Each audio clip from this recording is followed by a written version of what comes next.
মা হবার success story আজকে পার্ট 5।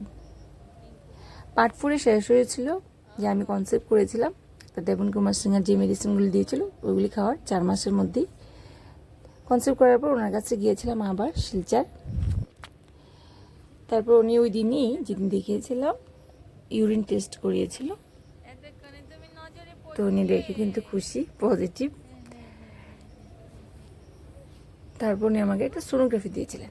তো সম্ভবত সোনোগ্রাফিটা আমি পরের দিন করিয়েছিলাম। তো পরের দিন করিয়ে ওই দিনই আমি রিপোর্ট দিয়ে দিয়েছিলাম, কিছু ব্লাড টেস্টও দিয়েছিল। তো সোনোগ্রাফির রিপোর্টটা নিয়ে ওনার কাছে যখন গেলাম, উনি রিপোর্টটা দেখে খুশি নন, মানে ওনার মুখটা যেন কালো হয়ে গেছে, মানে মলিন। তখন আমরা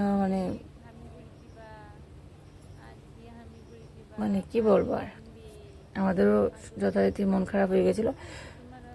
তখন উনি বলছে যে হ্যাঁ তোমার প্রেগনেন্সি ঠিক আছে, কিন্তু সোনোগ্রাফি রিপোর্টে যেতে এলো সেটা তো মানে প্রেগনেন্সিটা টিকবে কি সেটা বলা মুশকিল। তারপর বলছে যাই হোক তোমাকে কিছু মেডিসিন দিয়ে দিচ্ছি, আর ইঞ্জেকশন দিয়েছিল আমাকে ভ্যাকসিন 2 মাসের, প্রতি সপ্তাহে একটা। এই 2 মাস এই ইঞ্জেকশনগুলি নেওয়ার পর বা ভ্যাকসিনগুলি নেওয়ার পর যদি বেঁচে যায় তাও কিন্তু ভালো।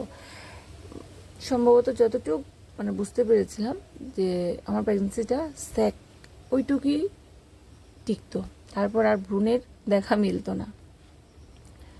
যাই হোক আমরা মন কালো করে নিরাশ হয়ে ওনার দেওয়া মেডিসিন আর ভ্যাকসিনগুলি নিয়ে চলে এলাম ত্রিপুরাতে।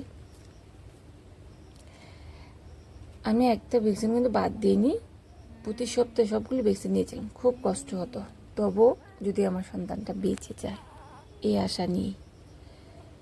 যাই হোক 2 মাস শেষ হলো, ওষুধও শেষ হলো, দূরে আবার গেলাম যদি কিছু ভালো কিছু শুনতে পাই সে আশায় গেলাম, ওনাকে দেখালাম, কিন্তু আশাই রয়ে গেল। উনি আবার সেই সোনোগ্রাফি দিলেন, সোনোগ্রাফি করালাম, রিপোর্ট এলো। রিপোর্ট দেখে উনিও খুশি নন, বুঝতে পারছি যে এটা হয়তো টিকবে না। তারপর উনি সান্ত্বনা দিলেন যে আবার ট্রাই করবে। যাই হোক পরবর্তীটা বলছি তোমাদের পার্ট 6-এ। ততক্ষণের জন্য টাটা, বাই বাই। তোমরা সবাই ভালো থেকো। আর এই দেখো ছোট্ট সোনা আমার হাতটাকে এইভাবে চেপে ধরছে, কত কষ্টের পর এই সোনাকে আমি পেয়েছি আমার কুলে, আমার জান ছোট্ট বাবা।